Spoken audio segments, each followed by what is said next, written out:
Hey everyone, this is Dr. Haider. There is something wrong with our video here. Um,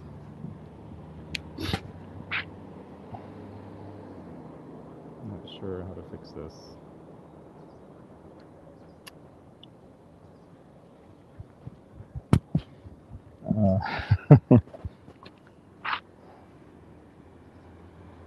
Let's see.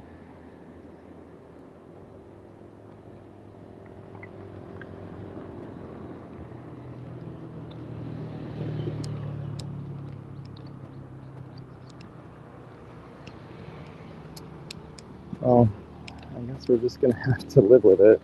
All right. It's kind of weird. I don't know how it's showing up for you guys. Um, on this, do you see this like half screen filled on the video, or do you see the whole screen? It's half cropped, yeah. Let me try going out and coming back in. I'll be right back, guys. Hold on a second.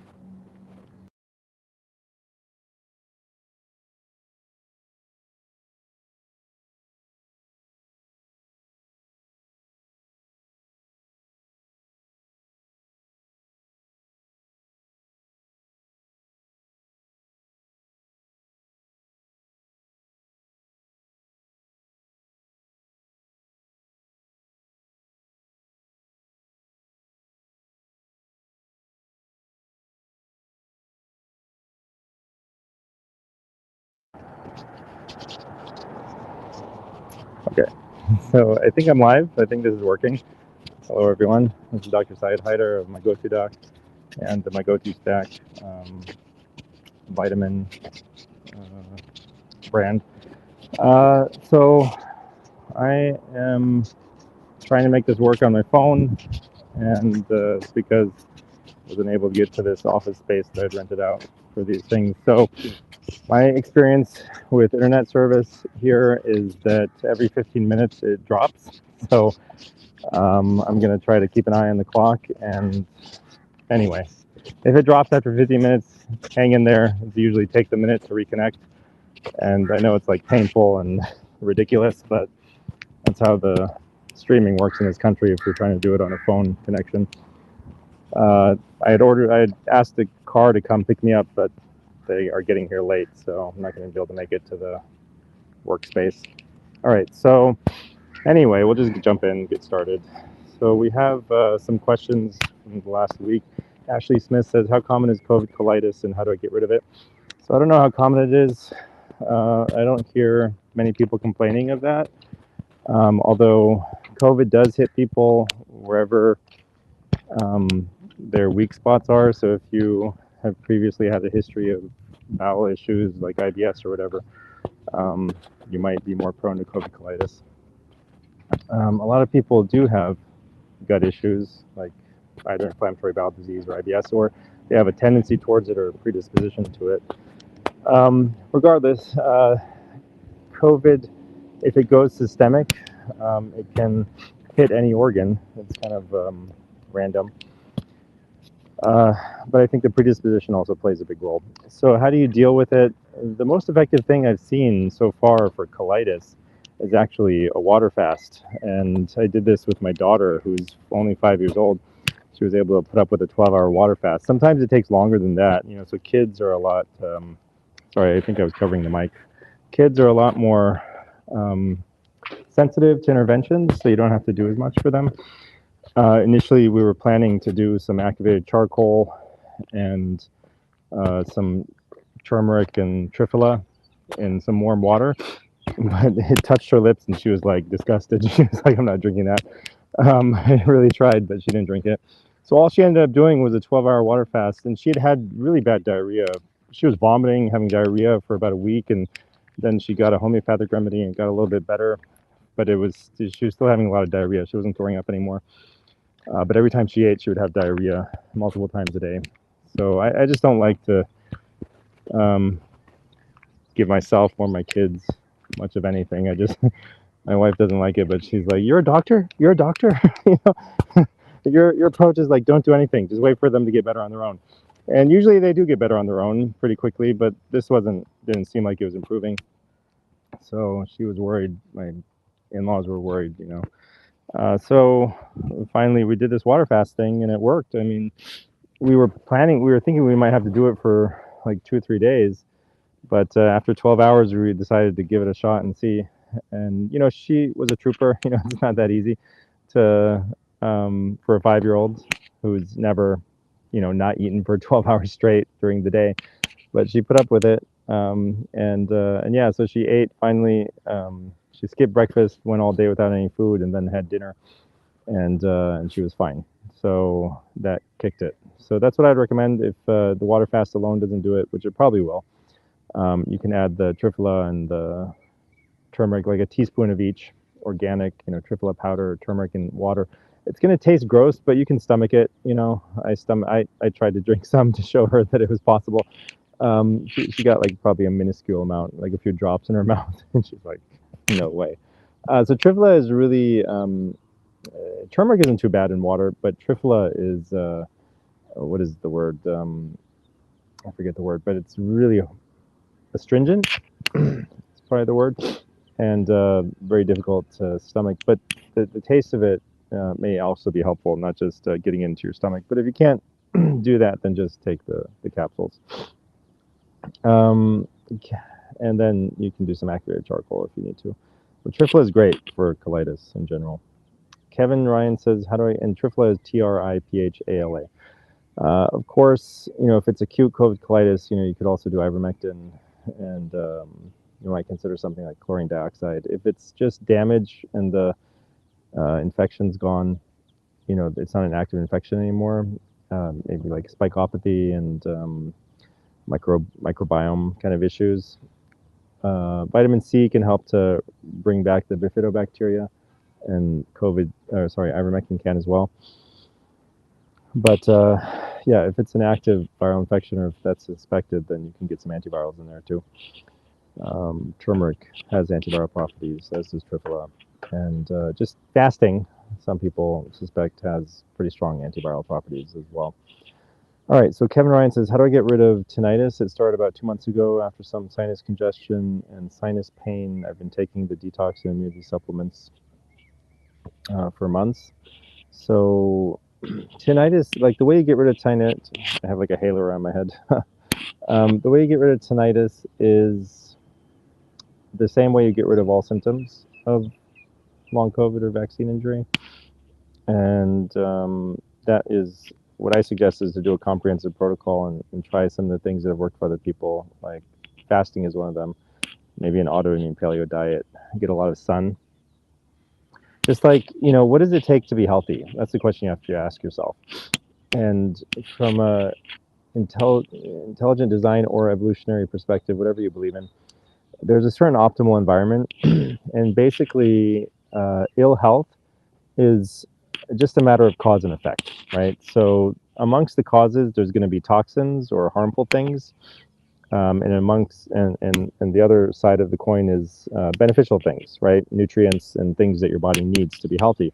So we're not like gods, right? Like we need certain things in our environment to be healthy. So we need a clean fish bowl. And if a fish is in a clean fish bowl, it's going to be healthy, you know, as long as it's eating the, you know, stuff that it's supposed to eat.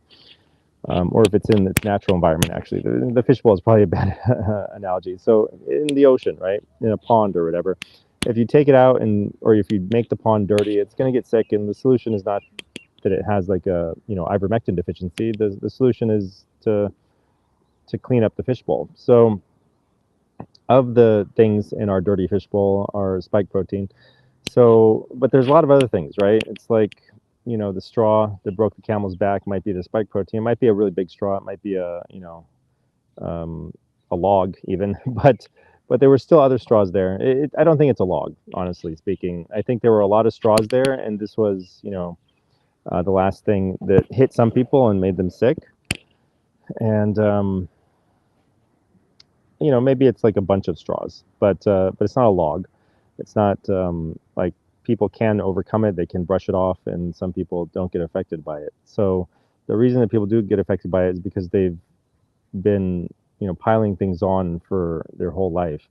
and those things are toxins like negative thoughts, negative beliefs, negative emotions, um, you know, environmental toxins, heavy metals, pesticides, you know, all that stuff, um, and you know, toxic sunlight that goes through window glass inside, toxic light, electromagnetic pollution, you know, so all of this stuff, smog in the air, you know, groundwater problems, all these things combine, and our bodies are really good at overcoming a lot of stress and staying in homeostasis, you know, maintaining a state of health.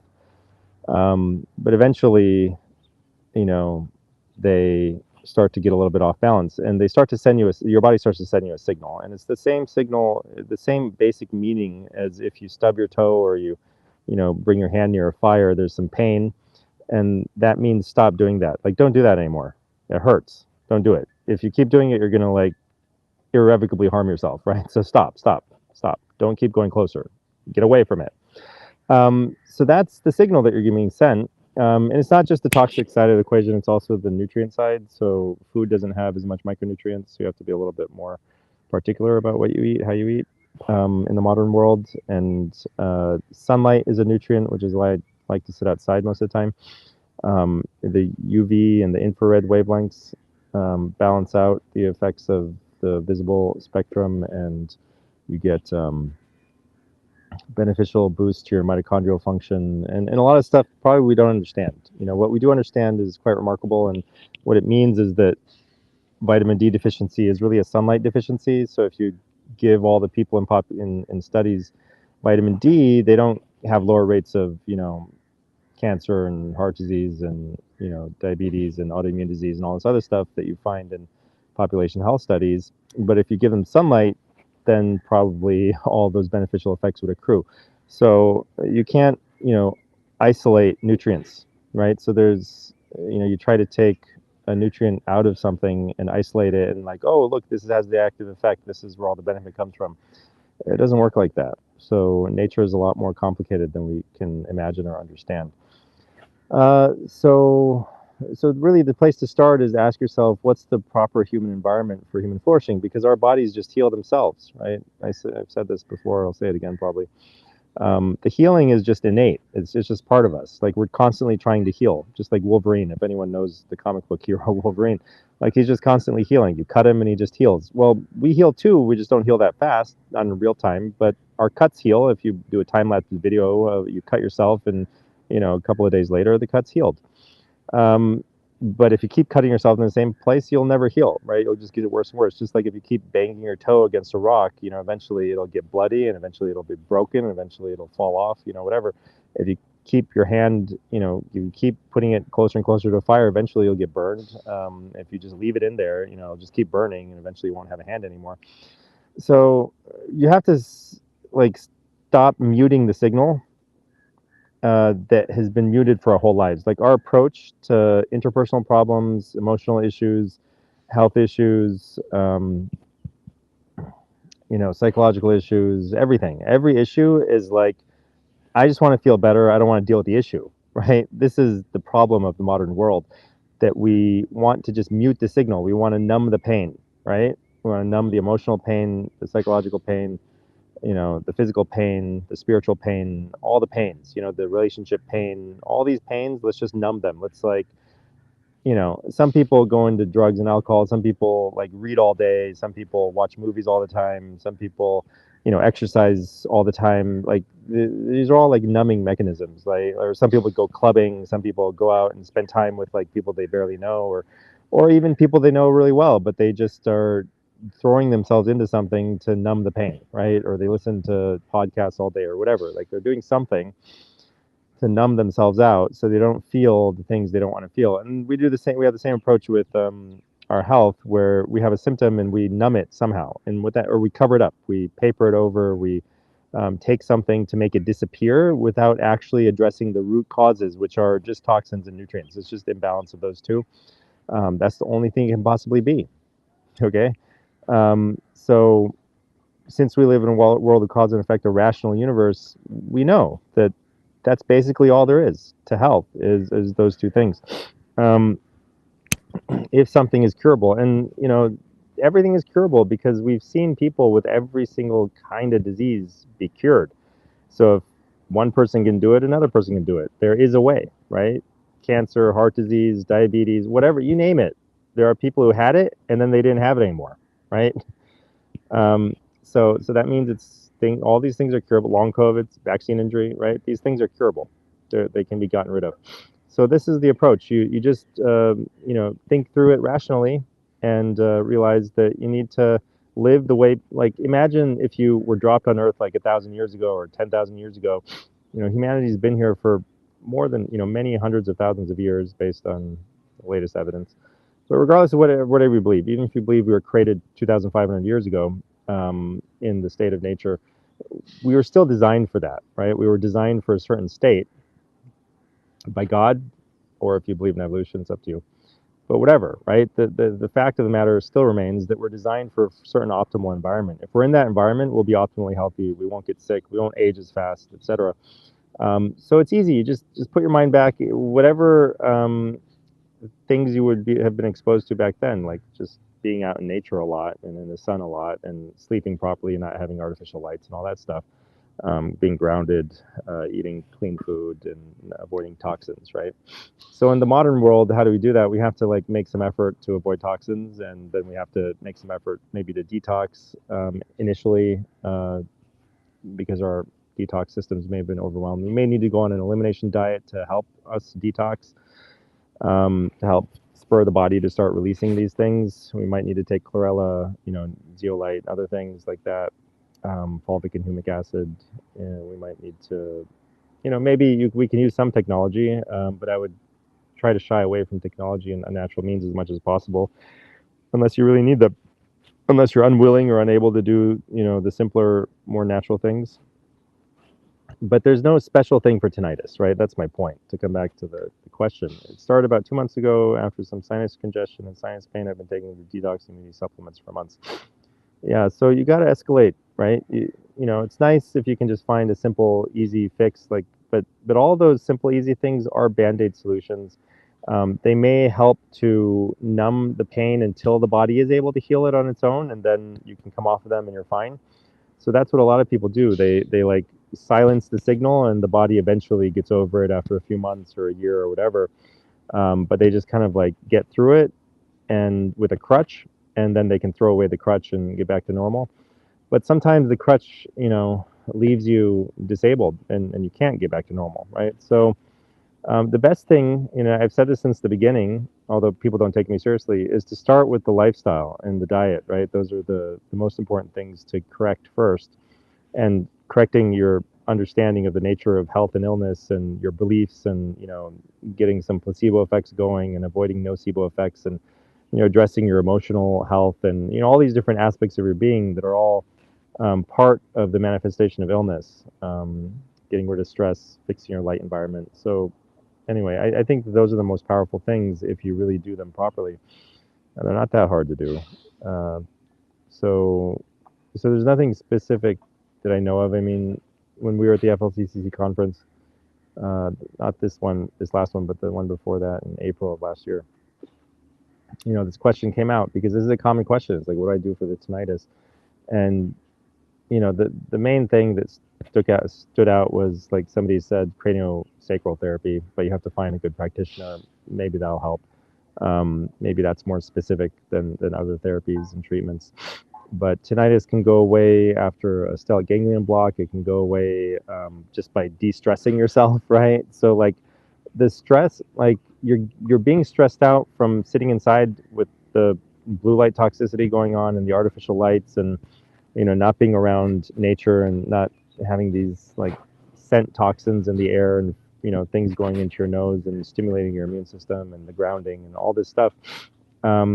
And so this is stress, and then there's the spike protein stress, and then there's the poor diet stress, and then there's the lack of sleep stress because you leave lights on for 2 or 3 hours at night. That's stressful. That raises cortisol. So some of the stressors are harder to deal with than others, right? It's more difficult to get rid of the spike protein than it is to just decide to turn off the lights at sunset and not turn them back on, until the morning, or not turn them on ever, right? Just open the windows and maybe go outside. It's not possible for everyone, but most people don't have to go to work at like 5 a.m., right, at sunrise, or 6 a.m., or whenever the sun is rising at your place, and they can go to sleep, within an hour or two of sunset. So a lot of people have that ability, and that basically they just start doing things earlier in the day and start sleeping at the time that they should be asleep.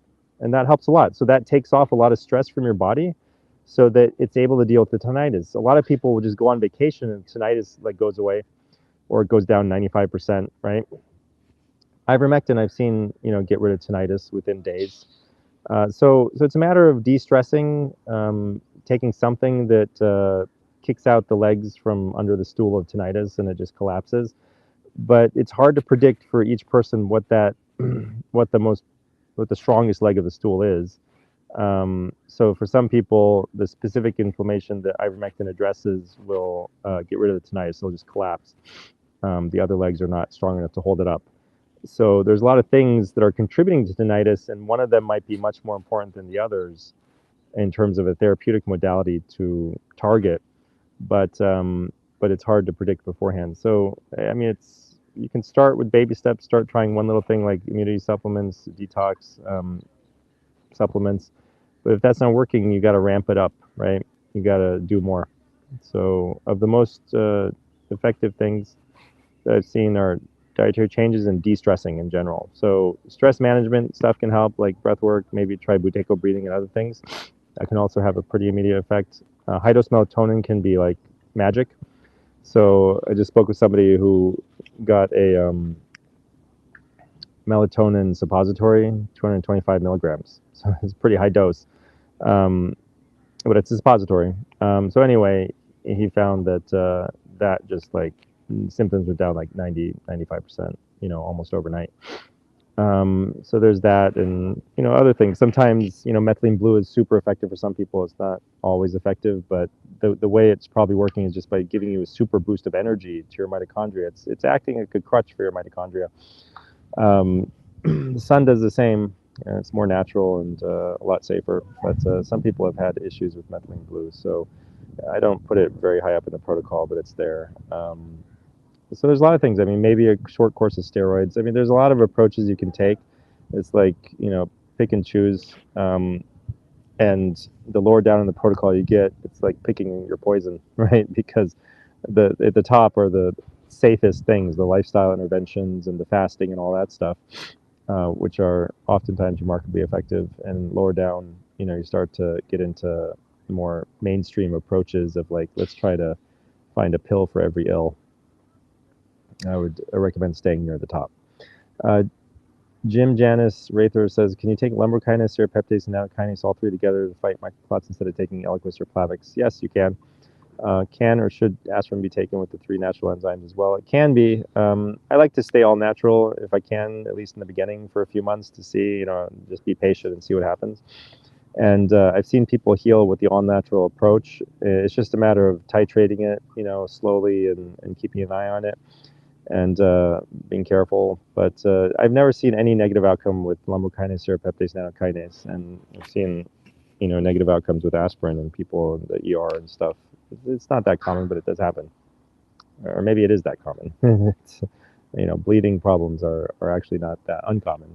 Stomach issues and stomach bleeding and stuff with aspirin is actually pretty common. So yeah, I've never seen anything like that with lumbro, sera, nattokinase.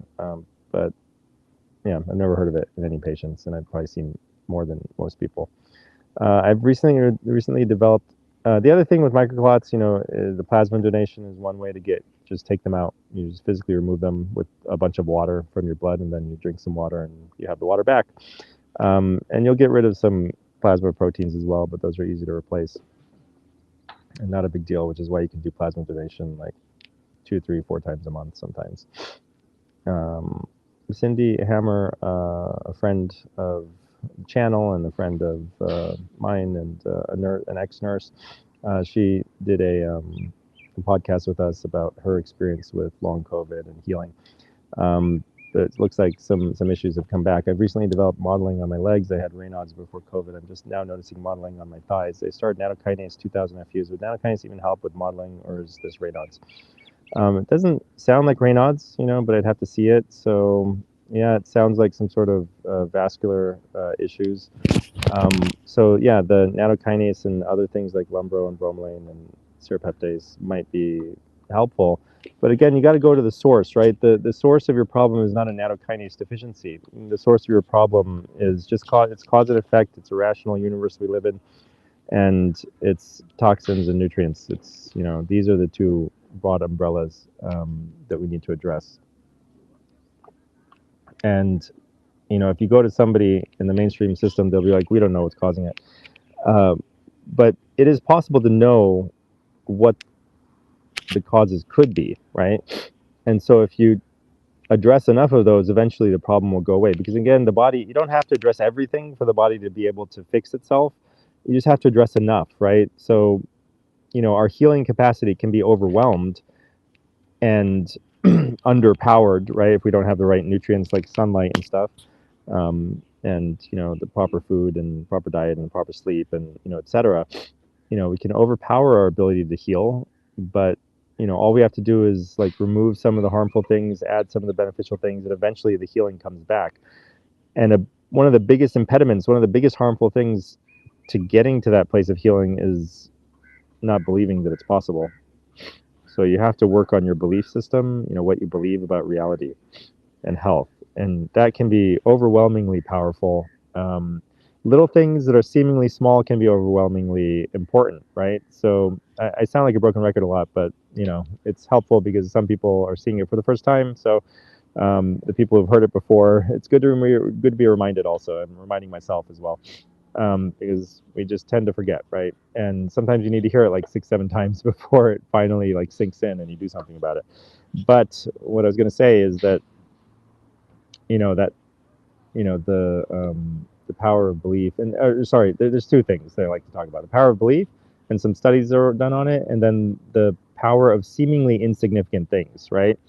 So you tell people, oh, sit in the sun, and they're like, or you tell them to go and like correct their relationship problems, right? And get some intimacy in their life, and go on dates with their spouse or whatever once a week, and they're like, how important can that be, right? Tell me what to eat, tell me what not to eat, tell me what to take, and tell me which herbs to take, and they discount the importance of some things that are overwhelmingly important, or that could be overwhelmingly important for them, they just don't know. So this study just proves that point. It drives it home really well, I think. So it's that famous study from northeastern U.S. where there was a community of people who had half the rate of heart disease, half the incidence of heart disease of the rest of the country, despite not doing anything right. They didn't have the good genes. They didn't have clean air, clean water. And, like, there was nothing particularly special about them. They smoked, they drank, they worked too much. They didn't sleep well. Whatever they could do wrong, they did. And so it's important to understand that, like, say 1,000 people should have had heart disease in that town, and only 500 people did, right?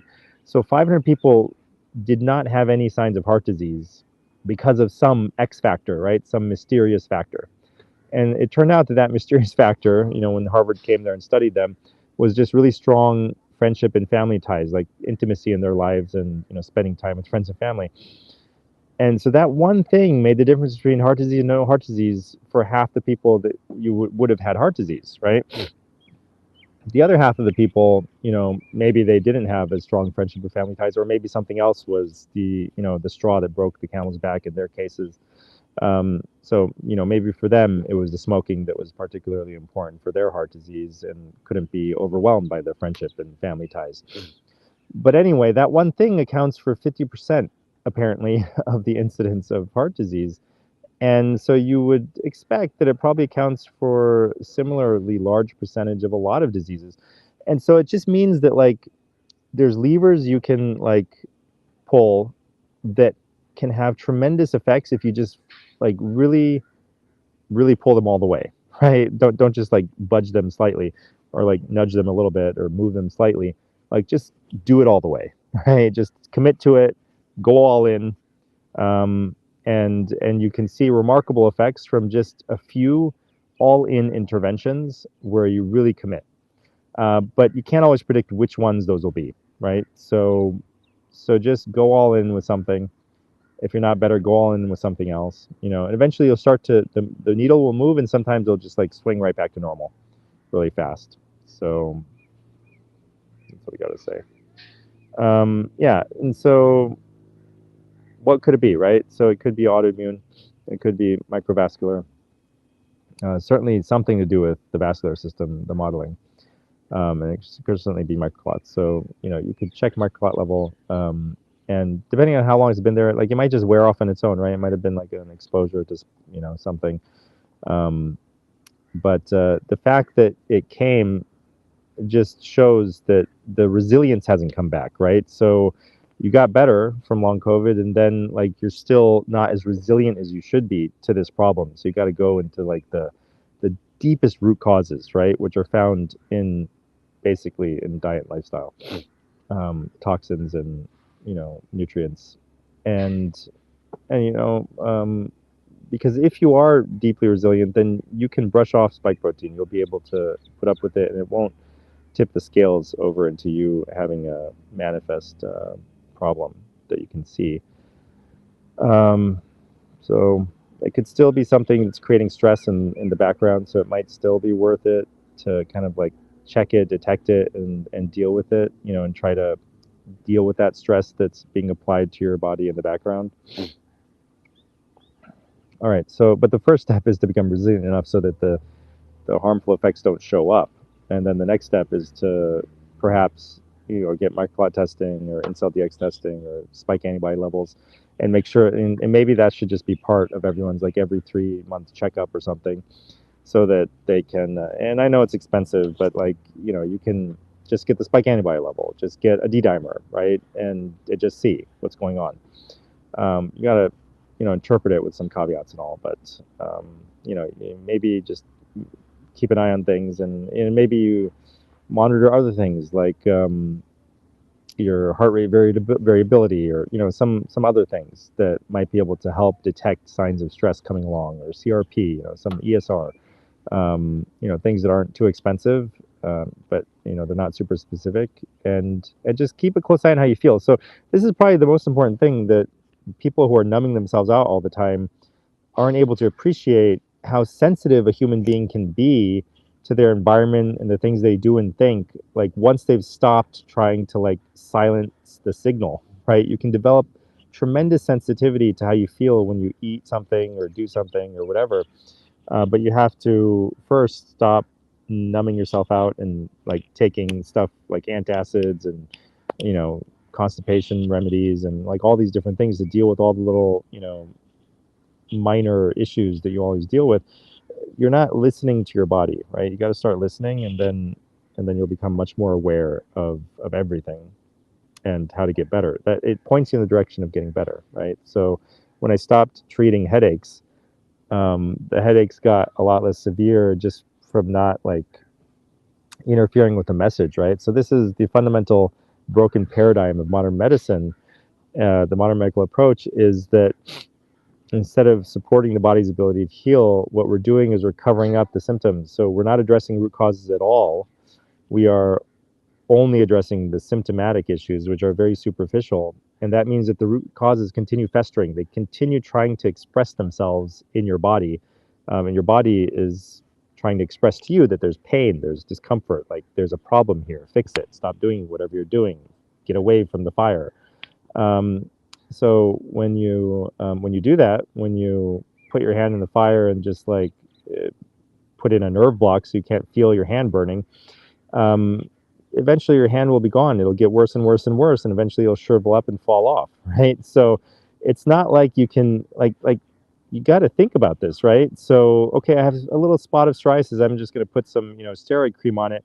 Perfect. I've solved the problem. I fixed my body's faulty response to its environment. It's not a faulty response, okay?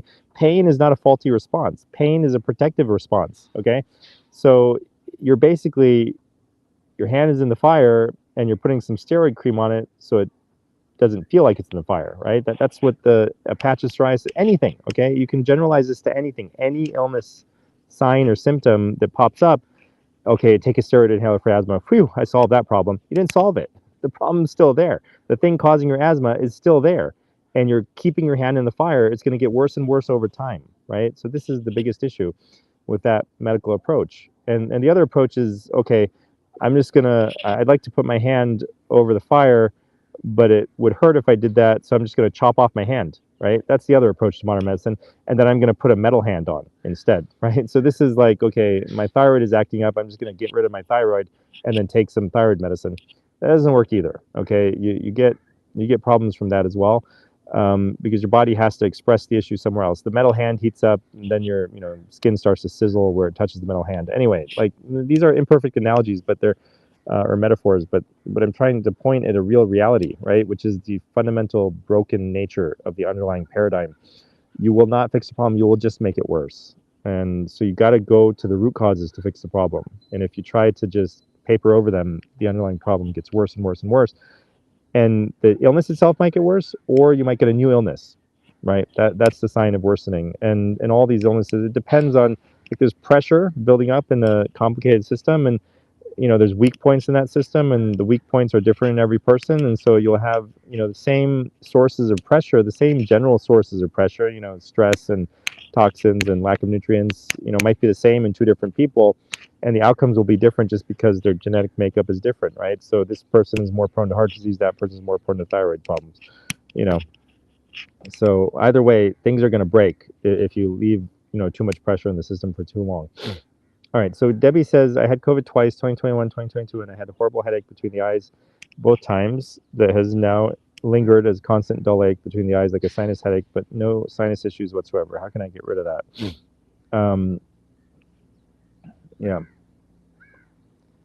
So headaches are, complicated because they can be caused by so many different things. It could be histamine, a histamine headache. That's pretty common.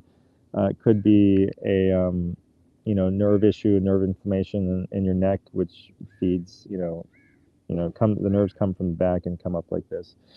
And it could be something there. But if it's between the eyes, maybe it's not one of those. Usually the forehead headaches are the nerves that come up, and then between the eyes, those are different nerves. But yeah, it could be a nerve issue. It could be histamine, which is general inflammation. It could be a lot of different things contributing at the same time. Like you might not have enough magnesium. You might not be sleeping well. Could be related to a lot of different issues. So again, you got to try to cover a lot of bases to get better. So I mean, again, it's like some approaches are more natural seeming than others, but a lot of approaches are the same basic approach, right? So taking melatonin is the same basic approach as taking a steroid or taking ibuprofen or taking whatever, right? Some of the more natural approaches oftentimes work better than the pharmaceutical drugs with fewer side effects, and yet they're the same basic approach. So best case scenario, you numb the symptoms and the fire goes away, right? You keep your hand over the fire, but the fire dies out, okay? And you're like lucky, that's the lucky situation where you numb up your hand and you leave it over the fire or near the fire, but the fire goes out so fast that your hand doesn't actually get burned too badly, or just minor burn, and it heals itself after a little while, and then you're fine. And you haven't suffered too much because you numbed it up, you didn't feel anything, and then it healed on its own. Maybe it took a few months, whatever. But oftentimes the fire doesn't go out. You leave your hand there, you numb it up with whether it's melatonin or ivermectin or a steroid or, like a really heavy hitter, drug, like one of the new biologics or something, right? Like you're doing something to get rid of the inflammation and silence the symptoms of having your hand over a fire. And the fire just keeps burning and your hand just keeps burning and burning and burning, and it gets worse and worse and worse. So I think people are playing Russian roulette with their health in their lives, where they're following this modern approach of just give me a pill, just give me a supplement, is the same thing as just give me a pill. Okay, it's the same basic approach, and it's the same basic flawed approach. If you're not dealing with the underlying root causes, then you're not fixing the problem. Of course, like some of the pills can help deal with the underlying root causes, like, um, getting rid of the spike protein. That's an underlying root cause. But you oftentimes need to do more than that. And doing other things will speed it up dramatically, right? Just making yourself generally healthier will speed that process up a lot. And in my experience, like just doing detox stuff without doing anything else, I haven't seen anyone who had success with that. Maybe there are people, maybe they don't come to me, maybe they just get better and they don't come. But and maybe I just haven't let it happen, right? It's possible that you could do that and people would get better, but we try to, do more to help them. And everything. I hope I'm being clear. Ivermectin is also the same basic, fundamentally flawed approach. It works great. Works great. Works much better than most things, right, for this problem. But it's still like you're taking a chance that the fire will go out before it burns you too bad, right? Because ivermectin, it's possible ivermectin is addressing more of the root causes as well as the superficial causes. So it's addressing inflammation that's causing the symptoms, but it's also like helping to kick spike protein off receptors, mobilize it. It also has antiviral effects, So I think it may also be addressing root causes, which is what makes it great, right? It may be like the closest thing we have to the perfect, solution to long COVID vaccine injury for most people, right? It doesn't work for everyone. So we don't fully understand how it works, right? Like one of the theories, recently that it came to me, it's obvious when you think about it, is that ivermectin raises bifidobacteria levels. If somebody has zero BIF, right? So somebody actually told me this. They were like, I checked, I have no bifidobacteria. So there's nothing for ivermectin to work on in my gut. It can't raise bifidobacteria levels. And I tried ivermectin, it didn't work for me, right? And I was like, oh yeah, well maybe that's why it didn't work. Maybe it's because you don't have bifidobacteria. Maybe that identifies the people or helps to identify the people for whom ivermectin works or doesn't work. So to get Sabine Hazan's test is like $1,000, 850 to 1,000, $1,200, in that range to get like a proper deep sequence microbiome stool test. But it's easier to just try ivermectin. If it works, it works. If it doesn't work, move on. Try something else. So yeah, again, there's no specific thing. Melatonin might turn your headache out like a nightlight, um, or not. Ivermectin might do the same, or not. LDN might help after you have titrated it up. So the two most effective things we've seen are ivermectin and LDN. And aside, in terms of the treatment approaches, right? In terms of the mainstream like treatment paradigm of like take a pill and feel better. What else can I say about headaches? Yeah, so they're obviously multifactorial like everything. So the common factors are like not sleeping well enough, not eating properly, gut issues, eating things that triggering the headache. So AIP diet and low histamine can oftentimes be really helpful. Fasting can be really helpful and beneficial for headaches. Addressing like nerve inflammation, you can do it with like acupuncture, acupressure, and that can be really helpful. So you can press these kind of deep dimples in the back of your neck on both sides at the base of your skull. That can help. You can massage kind of like the inflamed, painful spots in your scalp. That can get rid of a headache. You can figure out whether cold or heat triggers or helps. So for me, hot showers, like heat on the head, can be really beneficial. Stress can often trigger them. Anger outbursts can trigger them. So like de-stressing in general and becoming aware of the underlying issues that trigger them for you. And the only way to become deeply aware of those things is to not numb the pain, right? If it's painful enough, you will find a solution if you don't give yourself an easy out, right? So if you don't give yourself the option of numbing it, you will cast about until you solve the problem, right? You'll become desperate. You'll be like, oh my God, this hurts. I don't want to feel this again, or I want to figure out something. I'll try turmeric. I'll try castor oil. I'll try this. I'll try that. I'll try an enema. I'll try whatever, right? And you're trying different things because you've not allowed yourself to take the easy way out. Eventually, you will find the solution. And this is what people discover. If they don't give themselves the easy solution, they find another solution. One way or the other, you solve your problem. But not if you've given yourself the easy. If you give yourself the easy solution, oftentimes the solution will work really well in the beginning, and it'll become less and less helpful later on. And I've seen this across the board. Is people, are stuck in the modern medical paradigm for long enough, they become really miserable, deeply miserable, in a lot of pain, a lot of discomfort toward, after years of that paradigm of like numbing the symptoms while the hand is still over the fire. Eventually it's horrifyingly bad, right? And at that point, it's very difficult, right? When your hand is a shriveled, blackened stump, right? It's pretty hard to like take it out of the fire and recover from that, right? It's possible still, incredibly enough, but it's difficult, and it's very uncomfortable for it's a lot harder to do it that way than it is to just like never take the painkillers to begin with and just deal with the problem and figure it out, right? So take a little bit of discomfort in the beginning versus a lot of discomfort later on that you'll have either way, whether you try to deal with it naturally then or not, because the problem's gotten so bad that the numbing solutions, the mainstream medical paradigm just can't do anything about it when it gets that bad. And that's, the main point here is that it will get worse if you use the mainstream solutions and the fire doesn't just go out on its own miraculously, right? It will get worse always. So, if maybe you want to take the easy way out and hope the fire just goes out on its own, okay, try that for a little while. But if it doesn't go out in a month or two, you need to understand that the thing is that the damage, the harm to your body, the hand in the metaphor, is worsening, worsening, worsening the longer you keep numbing it with steroids or creams or intermittent treatment with antibiotics or whatever it is that you're doing to manage the thing. The underlying issue is worsening. All right, so Anil says, I've had a chronic sore throat ever since I had COVID. Tried H1H2 and PPI, but no relief. If anyone had the above issues, please let me know how it can be dealt with. My ENT and gastroenterologist suggested it's due to acid reflux and GERD. If it is due to acid reflux and GERD, that's really simple to fix. I mean, just go on an AIP diet; it's going to be gone. Go on a fast for a while; it'll go away. It'll probably, if you fast, it'll probably disappear within a day. You won't have a sore throat anymore. It could be postnasal drip, although that doesn't usually cause a sore throat. So it's possible that it's reflux.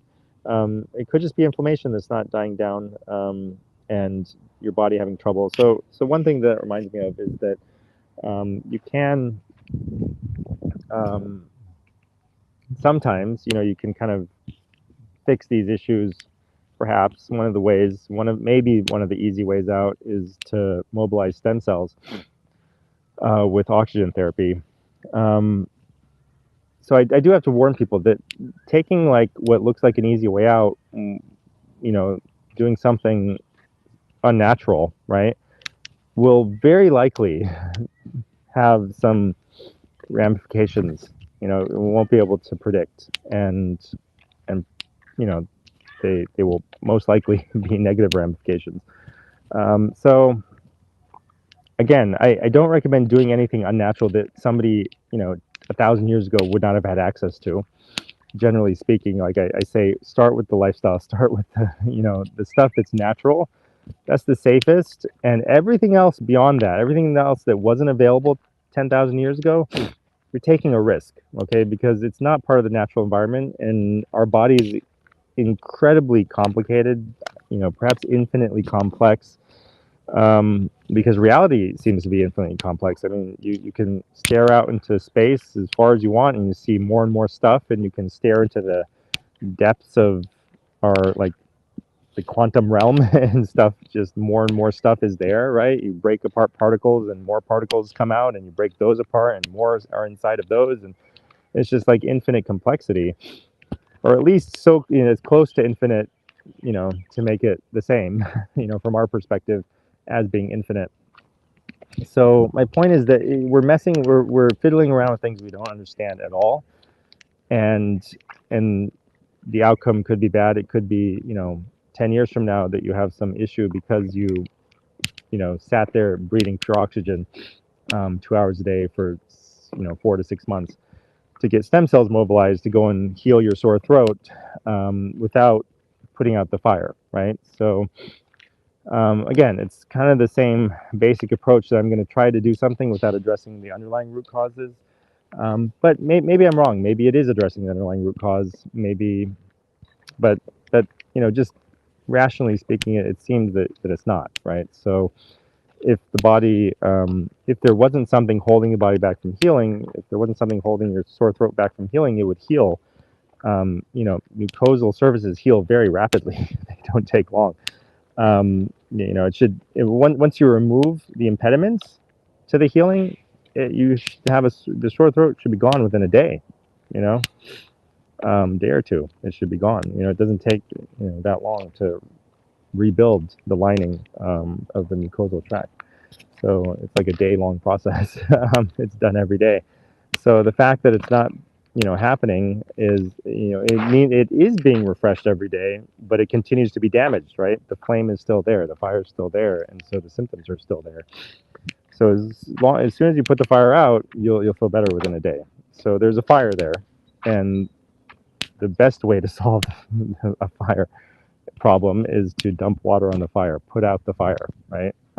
If there's some fires are harder to put out than others, right? Like you have fires that have been burning for 1,000 years, because there's a gas leak, seeping up out of the earth and caught fire, and no one can put that out without sucking all the gas out. But human health is not usually that impossible to deal with.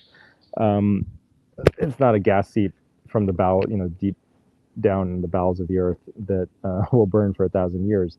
You just have to kick out the spike protein, deal with the microclots, whatever the inflammation is. But, the best way to do that is to strengthen your body and get rid of not just the spike protein toxin, but all toxins that are preventing you from healing, preventing your body from being resilient enough to kick out the spike protein itself. So those are my thoughts on that. Yeah. All right. Somebody said, okay, never mind. Weiss on ice. What has been the most effective supplement drug used to treat vaccine injury? Ivermectin, for sure, like I said before, and probably closely followed by LDN. Kathy Hunter says, I'm 90% healed, but still have frequent headaches with tinnitus. What has helped you with headaches and tinnitus? So, getting rid of stress, not taking painkillers. That's been the most effective things for headaches, is just to resolutely, religiously just decide one day I'm never going to take a painkiller for a headache ever again. That was the single most effective thing for headaches. The headaches, in two ways. First of all, probably I had developed medication, headaches. So like I started off with migraines, but then the migraines got worse. But it's the same basic underlying paradigm that I was describing before, that if you paper over something, if you numb it up, it will get worse, right? So anyone who's using medication for headaches, they are worsening their headaches. Any painkiller will always make the pain worse. That's just the way painkillers work, unfortunately. Your body resists the effects of the painkiller more and more and more until they become less and less effective. And eventually, they're not effective at all, and you still have the problem. So the problem has gotten worse and especially when the painkillers, they're attaching to receptors that our own body uses, right, to numb pain, right? So your body can't use that same, those same receptors itself anymore because it's gotten rid of them because they're being overstimulated by the painkiller. So, all right. So what's helped? Yeah. So I said it before. I think I already went over some of the things that helped with headaches and tinnitus. Ange Bai says, have you ever tracked your resting heart rate with a watch and noticed a trend with the monthly cycle? Symptoms worse at a certain time of the month? Yeah, I haven't done this specifically, but this is really, really common, right? So it's important to understand that our bodies, the circadian rhythm and the monthly rhythm and the yearly rhythms and the lifetime rhythms are all really important to respect and maintain and restore if they've been thrown off track. So, there are cycles at across different time spans, right? So there are probably microscopic time span cycles as well, right? But the ones that we're aware of, the most important ones would be the circadian rhythm, the daily rhythm. And it's of the utmost importance for your hormonal health that your circadian rhythm is synced throughout the day. So you get bright sun in the morning, and and then you get no light at night. You eat in the morning after waking up, and you don't eat at night. You know, you have stressful stuff in the morning, and you don't do stressful stuff at night. So those are just the basics, right? And if you do those, and if you expose, if you see, go out in the morning, go out in the midday, go out in the afternoon. If you stay outside all day long, it'll be as strong as it can possibly be, because you'll get continuous feedback on, synchronizing it. But you don't need to do that. It's a little bit difficult nowadays. I would do it if you can, and make a goal to be able to do it later, more. But in the meantime, just synchronize your daily cycle, and then your cortisol rhythm will be corrected, your thyroid rhythm will be corrected, your melatonin rhythm will be corrected. All your hormones will start to go in their correct rhythms, which will affect all your other hormones, which will affect everything else in your entire body, all your entire health. Your sleep will be fixed. Everything will start to work properly. So, and then the monthly cycle will also be, it'll be helped to be synchronized by fixing the daily cycle, right? So, and then just being in out in nature will also help with the monthly cycle. So, um, yeah. So, but synchronizing daily cycle, all the cycles are interconnected, right? If your daily cycle is off, then your monthly cycle will be off. So people don't appreciate this, and they think I just need to take some progesterone cream or something, or some herb, and that's my problem. I have a progesterone deficiency. Deficiency of a chemical doesn't mean you need more of that chemical. Your body is, in its infinite wisdom, trying to help you by lowering your progesterone. Um, and you're thinking that I know better. I'm going to raise my progesterone, and you may feel better, but it's still the same basic flawed approach of just papering over the problem. In for a checkup with my doctor this week. He knows nothing about what was in the jab and why COVID and the jab had adverse effects for millions of people all over the world. They're still trying to get the updated numbers. I don't take the flu shot either. Yeah, I mean, it could be 20 years before, or it could be never, before everyone in the mainstream system accepts that these things cause problems. I think that was from Horace Gaskins. Which Facebook? Somebody on Facebook says, which protocol can we follow for neuropathy caused by the vaccine? So there's only one protocol. It's a comprehensive protocol. It tells you to start with like lifestyle and beliefs and emotions and thoughts, and move on from there to perhaps supplements and medications and medical interventions and plasma donation, you know EBU and EWAT, and all these different acronyms. Um, so I mean, I'm sure you can go on Google and find like protocols for neurological issues. Um, there are specific, but really, it's just follow the same basic approach for everything. It will work, because the underlying cause is the same. It's not like there's different causes. It's not like you have a neuropathic form of the spike protein, a particularly neuropathic form. You have a systemic problem. Your whole body is being damaged, and you're just seeing it in the nerves, because again, that's your weak link. So you need to understand, it's not just neuropathy. It is long COVID is long COVID. You don't have neuropathic long COVID, you have long COVID. It's damaging, it's placing stress on everything in your body, your brain, your heart, your soul, your emotions. Like, we're all one thing, right? All these different aspects of ourselves, they're all being affected by it. And since they're all just different facets of the same basic thing, since we're just one thing, and you can just see us from different perspectives, working on all those different planes of ourselves can help with all the other planes, right? So if you work on the mental and emotional and belief and spiritual and motivational and physical and energetic planes, you can affect all the other planes at the same time. So yeah. Joy says, just getting over pneumonia. I had a few of your disaster packs in the safe. You saved the day again. That's great to hear. Yeah, so if you read the ebook, it's almost never required to take an antibiotic. It's good to have them on hand if you really need them. They can definitely be life-saving once the thing gets too far along. But usually you won't get pneumonia if you spend more time in the sun. So I would recommend get in the sun instead of depending on the antibiotic. But when you need them, right? So I'm glad you were able to get better. What would your suggestion for a persistent high cortisol situation be for someone already focusing on diet and lifestyle management? So it really, depends on the details, right? Like, are you really strict about not having the lights on after dark? So, you know, I have yet to find somebody who's really strict about it.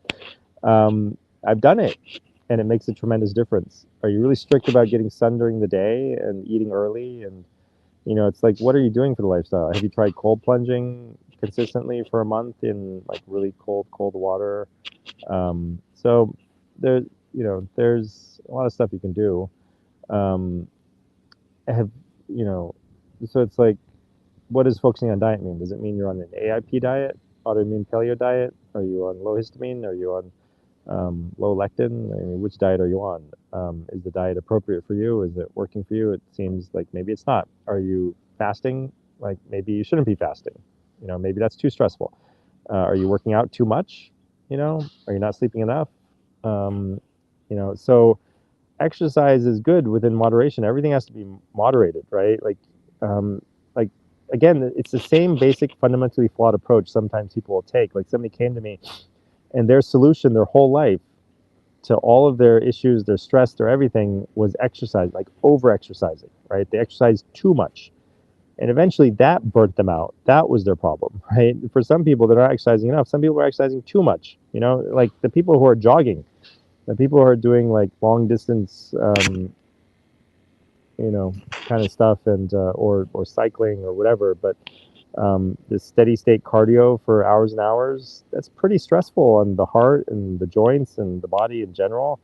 And people are addicted to it. I understand you love it, whatever, but you need to understand that like human beings, I don't think we're really designed for that. The first marathoner died at the end of his marathon, right? He came to report the victory at marathon or whatever, right? That Greek, and he ran, whatever it was, maybe it was 26 miles, and then he collapsed dead after announcing. That should have been a pretty obvious message to people. Don't do that, right?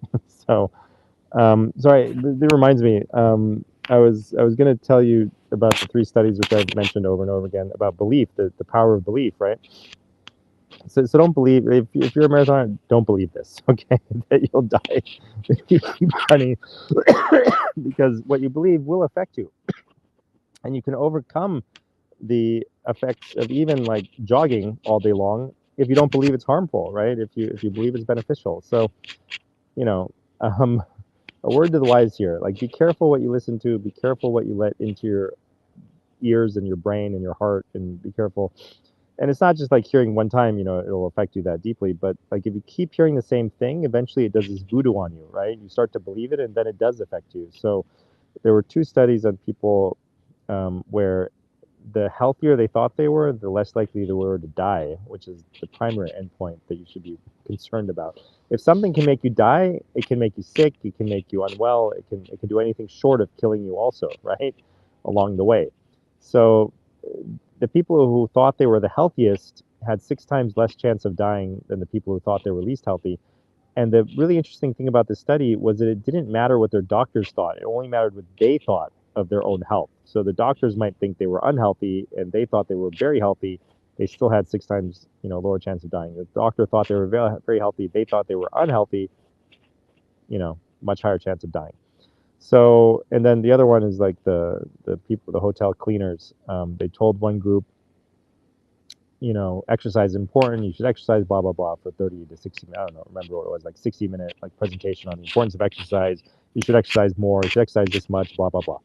The other group, they told them about exercise, but they also specifically educated them on the fact that like what you're actually doing in your day-to-day job is a lot really good exercise. You're actually exceeding the Surgeon General's recommendations for exercise. And like we're going to show you examples, like sweeping is exercise, and changing the sheets is exercise, and cleaning the floors is exercise, et cetera, et cetera. This is all exercise. Exercise. It's physical activity. It's exercise.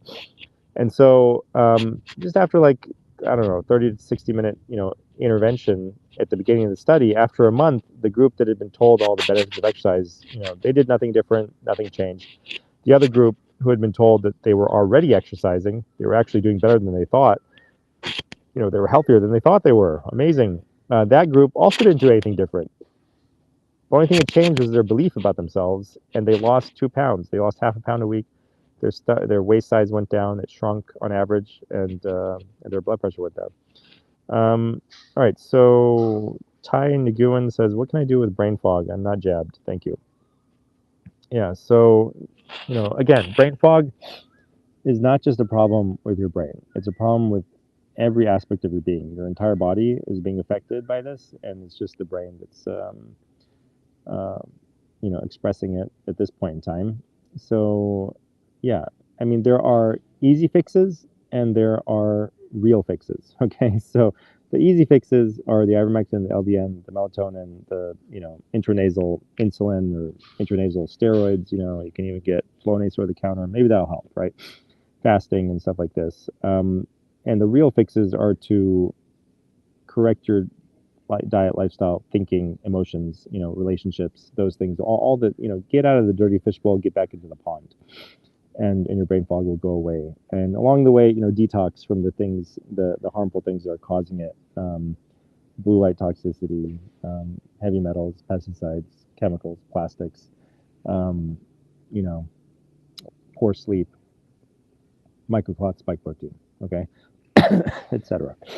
Negative beliefs, nocebo effects, talking to people who tell you that you'll just have to deal with it, talking to doctors who don't know what it is or why it's there or that it can be cured or that it can be affected in any way by anything that you do, and tell you just have to put up with it, blah, blah, blah. You just have to drink some caffeine, take a shot of nicotine, right? So, yeah, caffeine can help, nicotine can help, right? But these are, again, maybe the fire goes out before you get burned too bad. Maybe it doesn't. So, sure, you could take nicotine and your brain fog could be gone tomorrow, but then the nicotine could become less and less effective as the fire remains and the signal gets louder and louder, and eventually it could be ineffective. And I've seen this happen in front of me, right? So people will take something and they feel fantastic. They feel like, oh my God, I'm back to near normal or normal. And then they keep taking the thing and then the effect starts to wear off because the fire hasn't gone out. So this is important to understand that you're taking a risk if you're just going to take that approach. It's the risky approach, even though it's the most common approach. This reminds me, I was looking at houses, wanted to find a place to move one of my family members to over here. And I had like some concern about the place that I was looking at. A very beautiful place, but I was like, I have some concerns about this place. And the realtor was like, well, other people don't have those concerns. They're living there. And I was like, that's like, I don't care. People do a lot of stupid stuff. People smoke and drink. That's not like proof that you should smoke and drink, right? So, just saying that everyone else is doing it, you're not a lemming, just because everyone else is jumping off the cliff doesn't mean you should. All right, so Flash Backlund, Natto, NAC, NAD supplements, good or bad? So Natto, I think, and NAC, from the perspective of helping you detox spike protein, you might say that that's good. But NAC is, a bit more fiddling around with, other systems that you might not want to fiddle around with versus Natto, although Natto is also fiddling around with other systems. So everything that you do is going to have some repercussions that we can't predict. And generally speaking, these herbal things and these supplements seem to have the least repercussions, and you can't even detect the repercussions. I mean, they seem to be fine. High dose NAD, again, it's like seems more unnatural than just taking some nattokinase, but that might not be true. It's just something that it seems to be. But yeah, they work really well. I've seen them work fantastically well. High dose NAC, escalating doses of NAD. It's in our protocol. I think the NAC, the regular NAC would be 15 milligrams per kilogram. Work your way up to it.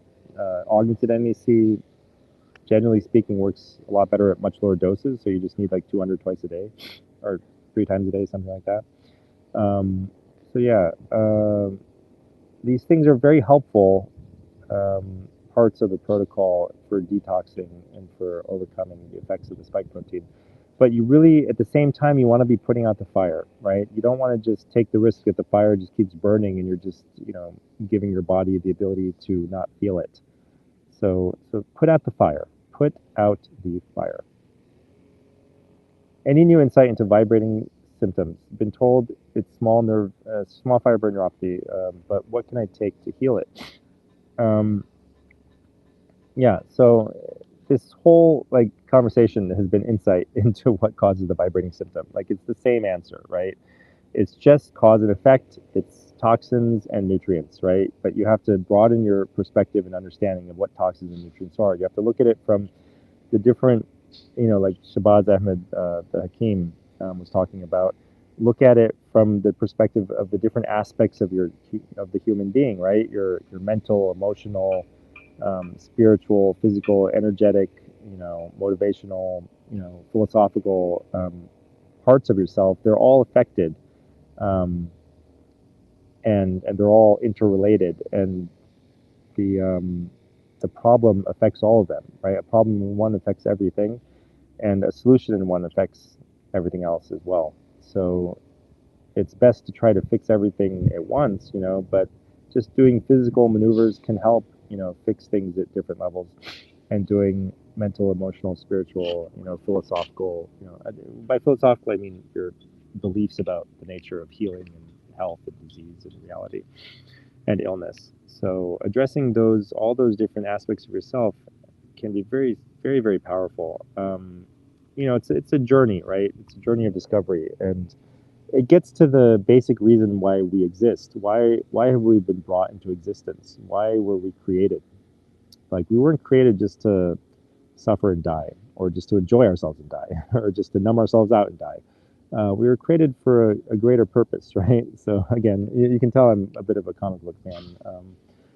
Read a lot of comic books when I was a kid, but like Loki, like the anti-hero from the Marvel Cinematic Universe. I know I hate Marvel just as much as everyone else, right? They've destroyed everything. Disney is terrible, and blah blah blah, right? I get it. So anyway, my point is that how did he put it? I have a grand purpose. I don't remember. He uses a particular word for it, but majestic. I can't think of the word.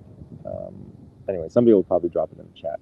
So we have a grand, tremendous purpose, right? Like it's not everyone, right? Whether they're sweeping floors or they're the president of the U.S., everyone has a grand purpose, and depending on what you believe. I mean, what I believe, it's to know God, right? That's why you were created, is to know God, and that's an infinite journey of self improvement and self discovery. And the more you learn about yourself, the more you learn about the nature of God. And so everything that happens is a message from God, because He's the creator of everything.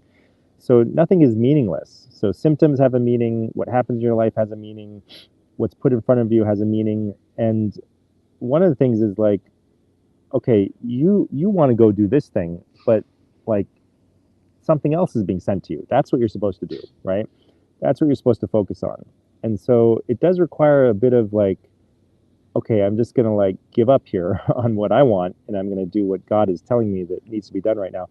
And if you ignore that signal will get louder and louder. It's not going to go away, right? Like He still wants you to do that thing. And you can ignore it for a long time. You can ignore it for your whole life, and the same problems will still be there when you're 90 that were there when you were 9 years old, because you haven't dealt with them, right? And the flame hasn't gone out, and the problem is still there. You're just numbing it out, numbing yourself out. And so health and illness and disease and everything, like these are all messages, signs to you of what you need to focus on now. And the only way to really get the message loud and clear is to stop covering up your ears. Stop sticking your fingers in your ears like a little baby. Stop numbing yourself up. Stop, just like go and start to understand what the root causes are. The only way to understand the root causes are to feel them, and to start to, not to feel them. What I mean is to feel the effect and not like block the effect. It's feel the pain, and then you realize, oh, my hand is over fire. That's why it's hurting. Okay, let me take it away from the fire. I mean, it's not that simple, obviously, as a hand over a fire, because the causes are numerous. But basically, it's not that many things, and so you can get better. you can put out this flame that's affecting your nerves. Yeah, it's spike protein, microclots, all that stuff, but it's more than that, right? That's really simplifying it way too much. It's not just spike and microclots. There's it's the final straw that broke the camel's back. Doesn't mean that there were not a lot of other straws. Removing that last straw from the camel's back doesn't always allow the camel to stand up again. It doesn't always allow the back to, heal and the vertebra to, and then the camel to stand up. Like you may not heal if you, and that's where a lot of people, they fall short, is they think that it's just spike. I just have to take detox supplements for spike. I just have to take immunity supplements. I just have to deal with spike, and I just have to remove it. I just have to avoid it, and then I'll be better. Sometimes, but not always. All right. So I had blood tests, and I have IgG3 low and tumor necrosis alpha low. Sorry, tumor necrosis factor alpha, TNF alpha low. Is there something that I can take to regulate or increase them, or only immunoglobulins are immunoglobulins only treatment?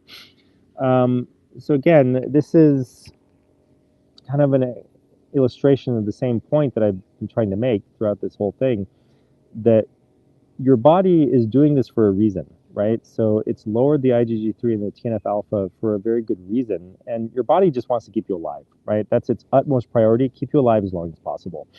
Whether that means I have to give this person dementia, make them bedbound, whatever, I'm going to keep them alive no matter what, as long as possible. Whether I have to shut this kidney down, whether I have to, whatever it takes, right? So your body's trying to help you, right? And it's sending you a signal, and it's trying to maneuver around that signal, and it's trying to maneuver around the fact that you're holding your hand over a fire. Let's, what could you do? You could, what could the body do? Let's thicken up the skin on that hand, right? Let's, try to harden the arteries. Let's try to prevent that fire from hurting the hand that's just over a fire, right? It's inexplicable to the body. Why would you leave your hand over the fire? But since you're doing it, I'm going to try to give you a metal hand. I'm going to try to convert your hand into something that can withstand being held over a fire.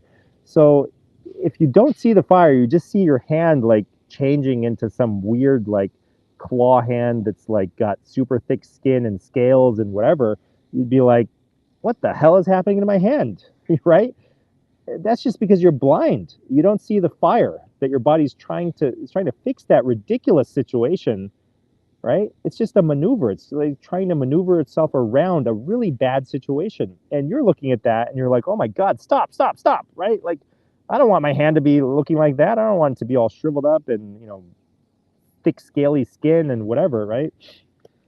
So let me take some steroids. Let me put some, topical treatments on. Let me, take some stem cell therapy. And oh, yeah, my hand looks great again. But, you're not seeing the fire. Your hand starts burning again. So your body is trying to protect you, okay? It's like this is getting back to what Shabazz Ahmed was talking about. Go see the live streams I did with him. Basically, what he was saying is the hubris of human beings is that this is simple. I figured it out. IgG3 low bad, TNF alpha low bad, right? It's just like a monkey in a nuclear submarine. I use this metaphor a lot too. It's ooh, steam escaping from pipe, bad, stop, and it wraps some duct tape around it, right? If it's that smart. And then pressure builds up because it's not allowed to escape. It was like a release valve, right? So something explodes and the submarine sinks and the monkey's dead because it was so smart, We're worse than that monkey. We understand less about the human body than that monkey understands about nuclear submarines, okay? We're fiddling around with things we do not understand. So sure, if this is the approach that you want to take, I mean, some people come to me and I can't convince them of this, right? Because they won't sit with me for 3 hours so that I can rant and rave about how this is the wrong approach. Most people can be convinced if you sit with them for 3 hours, you listen to them in excruciating detail about all their health issues from the beginning of their life up until the present moment, and then you spend another couple of hours telling them in excruciating detail all of the reasons why why those things develop, why they happen, rationally speaking, what are the causes and the effects, and what's the harm of this mainstream approach, and what's the solution, and et cetera, and going on and on and on, explaining widening their perspective on toxins and nutrients and all this stuff, right? And a lot of people after that investment of time and money and effort to understand, will be like, oh, it finally makes sense. These doctors are idiots. What have I been doing to myself? Now I'm willing to do things like, change my diet, my lifestyle, because it makes sense. It finally clicks. So sure, maybe you can hope and pray that the fire goes out before your hand becomes a claw hand. Whatever, right? So sure, you could try raising your IgG3, TNF alpha. Take some, Google until you find an herb or supplement or chemical that forces IgG3 and TNF alpha to go up. But that's not the real solution. There's a fire. Your body's trying to protect you from the fire. It's doing something by lowering IgG3 and TNF alpha. It's not stupid, and don't assume that it is, and that you can go around it. That's what a lot of people do, and that's what I did for a long time with medicine. Right? That's how I was raised. That's how I was taught. That's what I did, and there's like more natural seeming versions of it, like functional medicine, naturopathic medicine, this and that kind of medicine, right? Alternative medicine, but they're not dealing with the underlying root cause, and they're kind of like assuming the body's an idiot to do what it does, and so they're missing the fire. They're not seeing the fire. You got to put out the fire. So putting out the fire doesn't mean forcing IgG3 and TNF alpha to go up. It means addressing why they're low, which is spike protein, microclots perhaps, and all the other straws on the camel's back, all the lifestyle and toxic issues that you've got going on, and all the lack of nutrients, including extremely important things like sunlight, right? Exposure. Again, I can't stress how important that is. And I hope me just sitting outside, as often as I can, will help to make that point. What do you think of Peter McCullough's spike support? What are the downsides of nattokinase? Yeah, so if somebody can drop the comment here with all the different ingredients in spike support, maybe I can say something more about it. But the nattokinase is in there. I have that in my detox supplement. I think nattokinase is helpful. It does come from soybeans, and it depends on the quality of the soybeans. It's also, just from a philosophical perspective, yeah, it's like taking something and highly refining it, right? So what chemicals are used to do that? That's a very unnatural process as well, right? So better to just eat the natto, which is the fermented soybean, instead of isolating this one tiny chemical from it, increasing the amount way beyond what you would get in a natural food, and then taking that. So ideally what you would do is you would eat natto, the slimy fermented soybean dish. And remarkably, like, when people, start to experiment with whole herbs instead of the extracts, they find oftentimes that they're even more effective, or at least as effective, but have less of the downside risks of the whole extracts.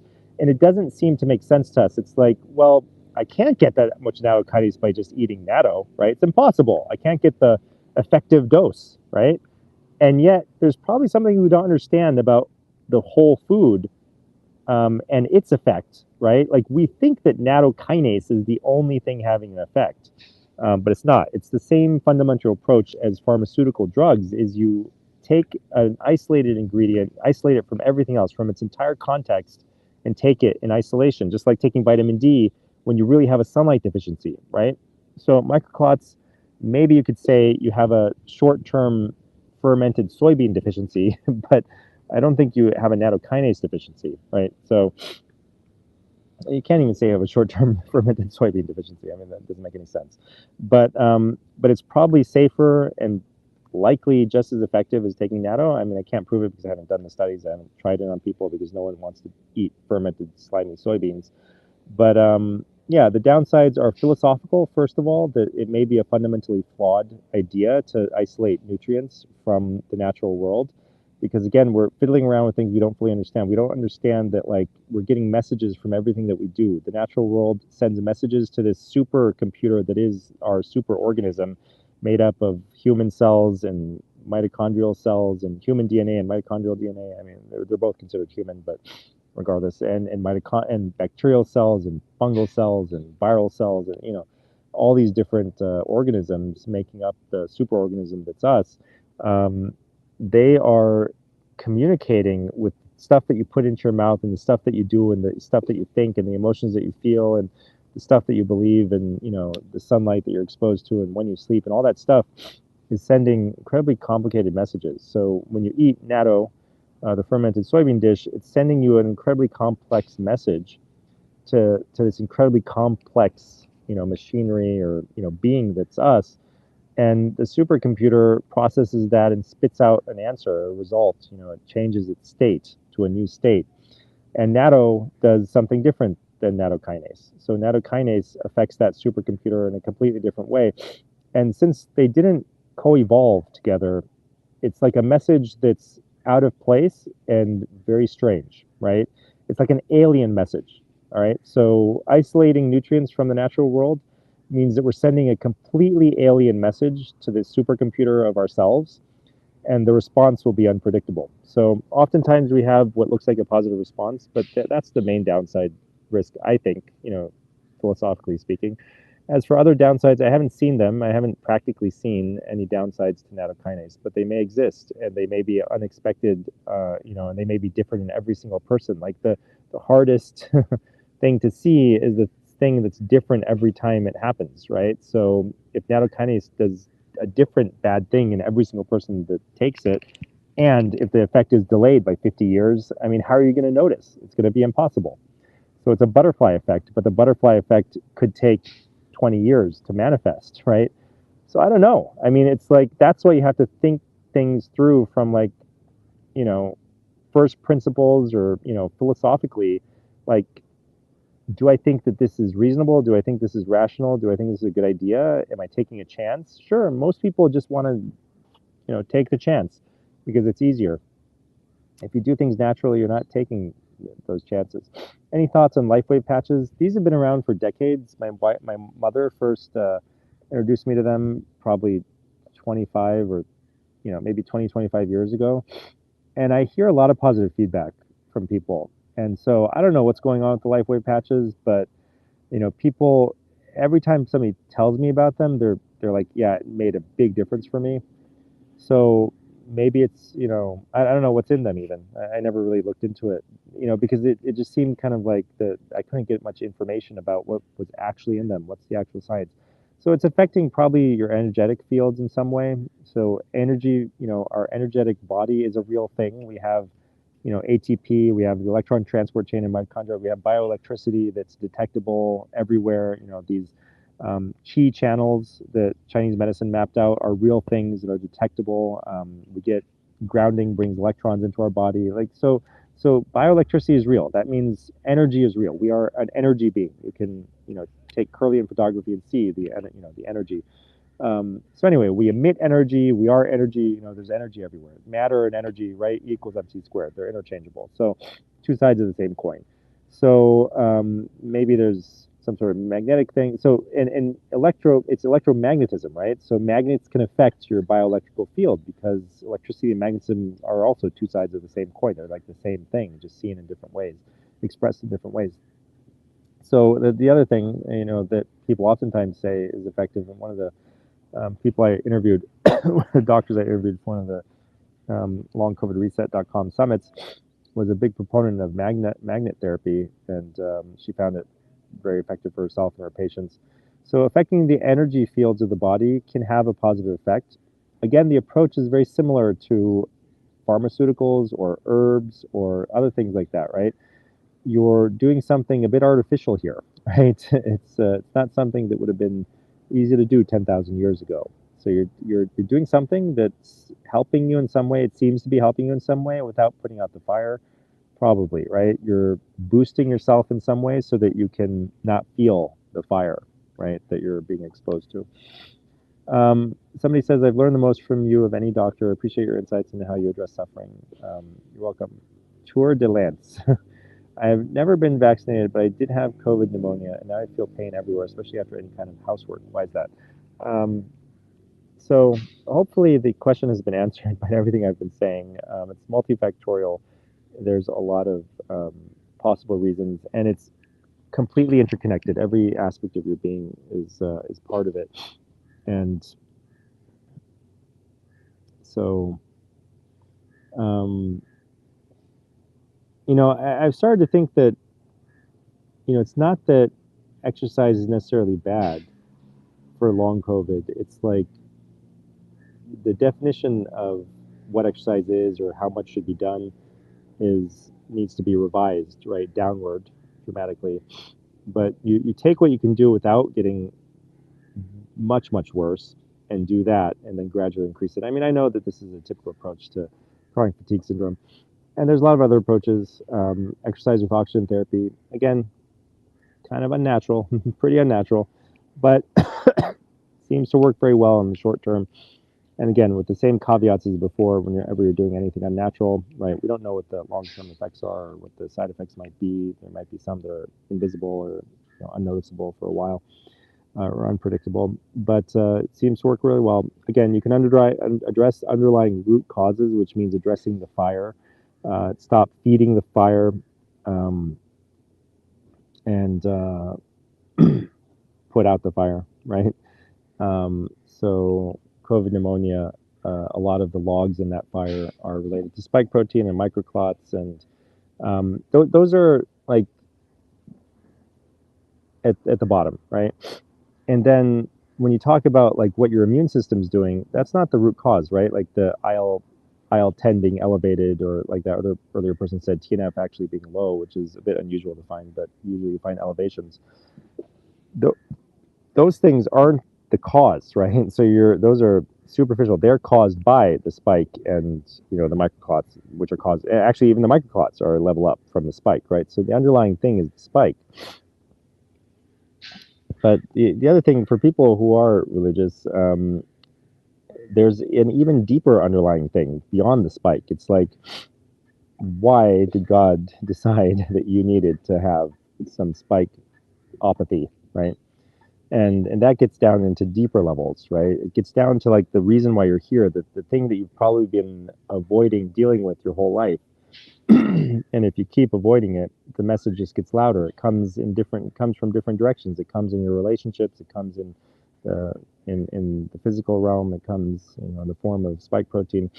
And the only reason that spike is affecting some people is because they haven't listened to an earlier message oftentimes from their childhood. Every time I talk to somebody for long enough, the source of all their problems are their childhood, things that haven't been resolved properly, right? So relationships, ways of managing stress, like they feel like they're managing stress by doing something that's fundamentally unhealthy because it doesn't actually deal with the problems they're being exposed to. It tries to ignore them. It tries to avoid them. It's avoidance behavior, right?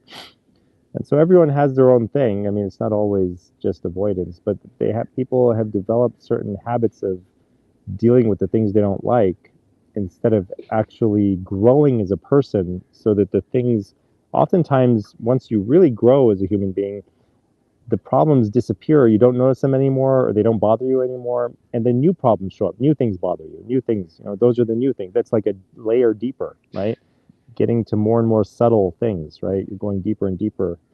And that's the only reason we're here, is to become better and learn more, and not just to suffer through, or not just to enjoy yourself or just to numb yourself out. So there's probably something much deeper, and the only way to get to it is to really sit and think about it, or talk to somebody about it, and start from the beginning, start from your childhood, and assume that everything is meaningful, everything that ever happened, and broaden your perspective on what could have caused, quote unquote, caused something, right? So when you start to think of the different aspects to yourself, something affecting you emotionally, spiritually, philosophically, what you think, what you believe, how you feel energetically, physically, any of these different things could have created disturbance in any of those different levels, right? And oftentimes it'll be expressed physically, otherwise people don't notice it. But just because it's physical, if it's like, okay, I started getting stomach aches when I was 6 years old, and then I started having period issues when I was 13, and then I started having asthma when I was 14, and then I started having anger outbursts when I was 25, and then I started having, breast lumps when I was 36, and then I started having, et cetera, on and on and on. It's like, go right back to the start and assume that, like, okay, maybe it wasn't just physical. Maybe, okay, what could it have been? Could it have been somebody said something mean to me? Did somebody smack me? Did somebody abuse me? You know, mentally, physically, emotionally, whatever.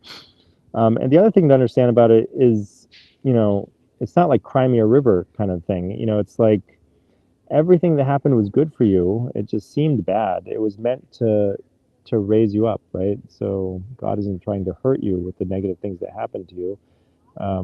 He was in charge of everything that happened, and he decided it for you, and he meant it to benefit you, to help you grow.